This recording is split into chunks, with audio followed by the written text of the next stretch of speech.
Okay, so let's start the process working area by area. I'll start at a higher area of the tree and then I'll work my way down, but I'm going to work in individual areas as opposed to looking at the overall silhouette of the tree at this stage.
There's an interesting story about this tree. It actually started life as a rescue tree that was growing in the gutter at a house, and it was about ready to be chucked out with all the leaves that accumulated in there, and it changed course of its future direction at that point when I grabbed it and I said, let's have a go at making that a bonsai, because being an Australian native, loving water, obviously it was a perfect space for it to germinate as a little seed, and now it's just taken off. Every year it needs a big haircut like this. It gets a little bit of dieback on the finer twigs, but all in all it's a vigorous grower that you've got to manage. Trouble with these is if you sort of hedge prune them, if you cut them all off just sort of to a single level, then they get quite thick and dense in those areas. So an easy solution is to sort of hedge prune, but you need to get in there and clear out this structure and make sure that things are flowing correctly, which is what we're doing with this now. Often when I'm working through an area like this, I'll make sure that I get into the pruning process and foliage removal, and then from there, once I've shortened things, I can see what I'm dealing with, then I'll start removing branches. If I see anything that's crossing or growing the wrong way, I'll get rid of it as I go. But pretty much I'll prune to the silhouette that I want, and then I'll start eliminating and opening things up and starting to air it out a little bit. So you can see with the areas that haven't been done, but it's getting there. It's looking nice.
trees normally make fantastic bonsai, and this is no exception, especially considering it started as a very lucky seed to have landed in the right place at the right time to go on and become this beautiful, magnificent tree that it's becoming. I really love it. It's got nice flow. It's got a real natural feel to it as well. Like I said, you just got to be careful with these that you don't hedge prune them. Be careful not to cut too many needles when you're pruning them as well. They're very fine, delicate needles, so you want to try and get your scissors in nice and close. Very much similar to what you would do with a juniper, with pruning a juniper. And just keep that flow, that openness. And yeah, they develop really, really quickly. Love water, love food, love sunshine, love everything about becoming a bonsai, to be honest. So they're a ripper to add to your collection. And like I said, they seed very easily, they grow very fast, so you can buy them as tube stock, and they won't take long to develop at all.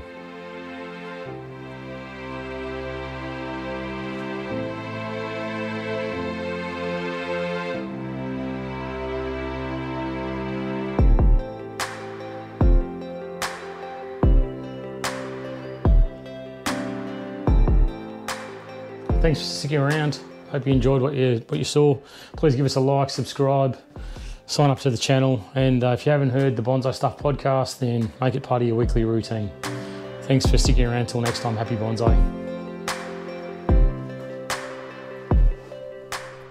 Make sure you stay in touch and subscribe. Thanks for watching, and as always, happy bonsai.